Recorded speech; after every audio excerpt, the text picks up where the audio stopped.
Hello বন্ধুরা, আসসালামু আলাইকুম। আশা করি সকলে ভালো আছেন এবং সুস্থ আছেন। ঘুরতে হোক, চিকিৎসার জন্য হোক কিংবা ব্যবসার কাজে হোক, আমরা অনেকেই আজকাল ভারত ভ্রমণ করে থাকি।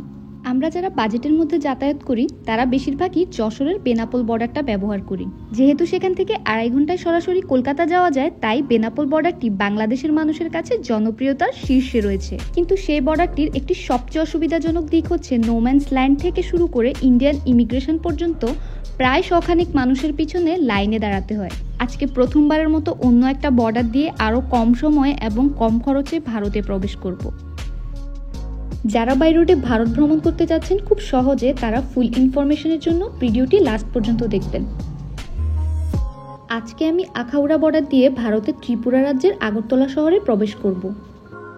আমি নোয়াখালী থেকে ঢাকাগামী উপকূল এক্সপ্রেসে আখাউড়া যাচ্ছি। শোভন চেয়ার সিটের ভাড়া পড়ল মাত্র 145 টাকা।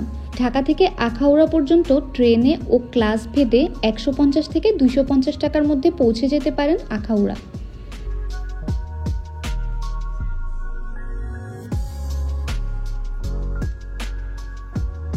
তো ফাইনালি চলে আসলাম আখাউড়া। এখান থেকে এখন আমি ওই সাইডে গিয়ে দেখবো সিএনজি অটো কিভাবে আমি যাব বর্ডার পর্যন্ত, আর আপনাদেরকে দেখাবো ভাড়া কত সেটাও দেখবো, আর বার্গেনিং করে কত টাকায় যাওয়া যায় প্রত্যেকটা ডিটেলস আপনাদেরকে দিয়ে দিব। Let's go. আমার ওই পাশটাতে যাওয়া লাগে না, এখান থেকেই মানে আমাকে ড্রাইভার আস্ক করতেছিল আমি কোথায় যাব, তো আমি জাস্ট বললাম যে বর্ডারে। তো ওনারা বললো আমাকে 300 টাকা ভাড়া। আমি বললাম 250 টাকায় যাবে নাকি, তো জাস্ট বার্গেন করলাম। তো আপনারাও আসলে অবশ্যই বার্গেন করবেন। আর অটোওয়ালা মামা ওই যে আমার লাগেজটা নিয়ে যাচ্ছে। এখানে আসার আগে আমি কয়েকটা ব্লগ দেখছি যারা এখান দিয়ে ক্রস হয়ে আগরতলা গেছে, সো ওখানেও আমি দেখছি 250 থেকে 300 টাকা ভাড়া। ওরা আপনার কাছ থেকে 300 350 চাইবে, বাট আপনি সেটা বার্গেন করে 250 টাকা বা 200 টাকায় আপনি যেতে পারেন।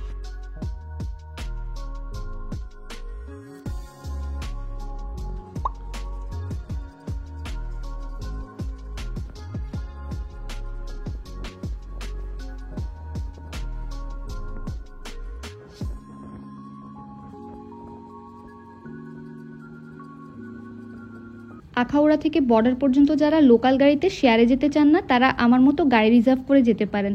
সেই ক্ষেত্রে ভাড়াটা একটু বেশি পড়ে, কিন্তু আপনি চাইলেই আখাউড়া স্টেশনের বাইরে অটো স্ট্যান্ড থেকে বর্ডার পর্যন্ত যাওয়া শেয়ারিং অটোতে জনপ্রতি 40 টাকায় পৌঁছে যেতে পারেন বর্ডার।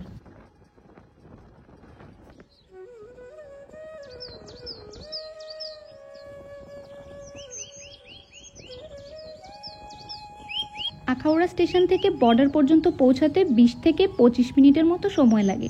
গ্রাম বাংলার যে মনোরম চিত্র এখন আপনাদের সামনে ফুটে উঠেছে, সেটি বাংলাদেশ সীমানার শেষ গ্রাম। শহুরে প্রযুক্তির ছোঁয়া এখনো এখানে লাগেনি বলে এখানকার গ্রামীণ সরলতা বজায় রয়েছে।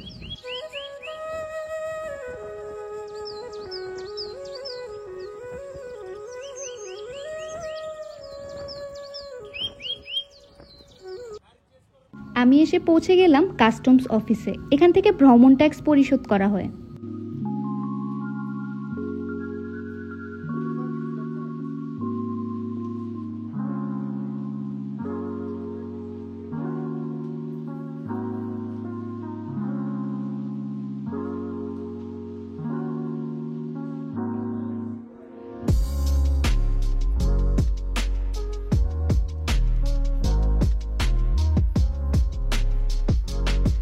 তো আমি যে মামার সাথে আসছি এখানে, উনি অনেক হেল্পফুল, আমাকে অনেক হেল্প করে। তো আপনারা আসলে এখানে কিন্তু অনেক মানুষ আছে, অনেক ফ্রড বা অনেকভাবে আপনার সাথে স্ক্যাম করার ট্রাই করবে।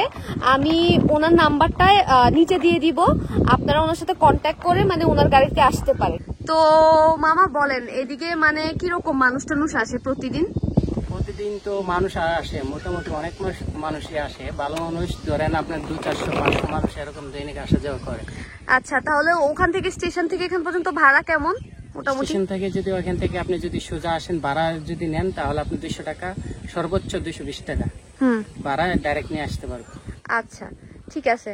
তো আমি যদি আপনার নাম্বারটা দিয়ে দিই, কেউ যদি আপনার সাথে কন্ট্যাক্ট করে, তাহলে আপনি এনি টাইম এখানে নিয়ে আসতে পারবেন না? জি জি জি। আচ্ছা, ঠিক আছে, থ্যাংক ইউ।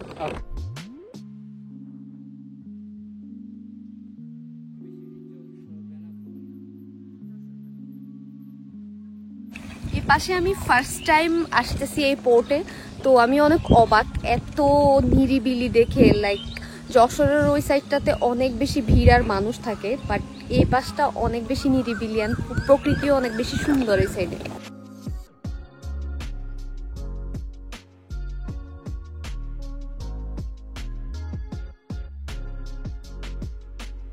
এটা বাংলাদেশ ইমিগ্রেশন সেন্টার। এখান থেকে ইমিগ্রেশন শেষ করে আমরা পায়ে হেঁটে ইন্ডিয়ান বর্ডারের দিকে এগিয়ে যাব।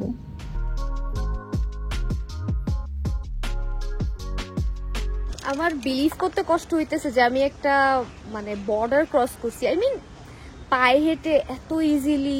যশোরের ওই সাইডেও মানে ক্রস হয়েছি, বাট এত ইজিলি 5 মিনিটের মধ্যে কখনোই হয় না। আর এখানে তো মানুষই নাই। আমি তো কোয়াইট ইমপ্রেসড। এখন থেকে গেলে এই সাইড দিয়েই যাব। তো এই পাশ থেকে হচ্ছে আমরা ইমিগ্রেশনে ঢুকবো। আর এখানে দেখতে পাচ্ছেন শ্যামলী বাস, যেগুলা ইন্ডিয়া থেকে বাংলাদেশে যায় ডিরেক্টলি। এই পাশটা দিয়ে হচ্ছে ইন্ডিয়া থেকে বের হয়, আর এই পাশটা দিয়ে হচ্ছে আমরা ভিতরে যাব, এন্ট্রি নিব।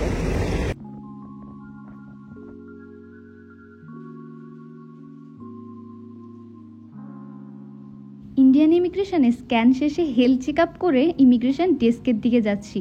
পুরো কক্ষে আমি সহ হাতে গোনা কয়েকজন যাত্রী রয়েছে। অথচ যশোর বেনাপোল বর্ডার হলে এই অংশটা পার করতে আমার প্রায় 2-3 ঘন্টা সময় লেগে যেত।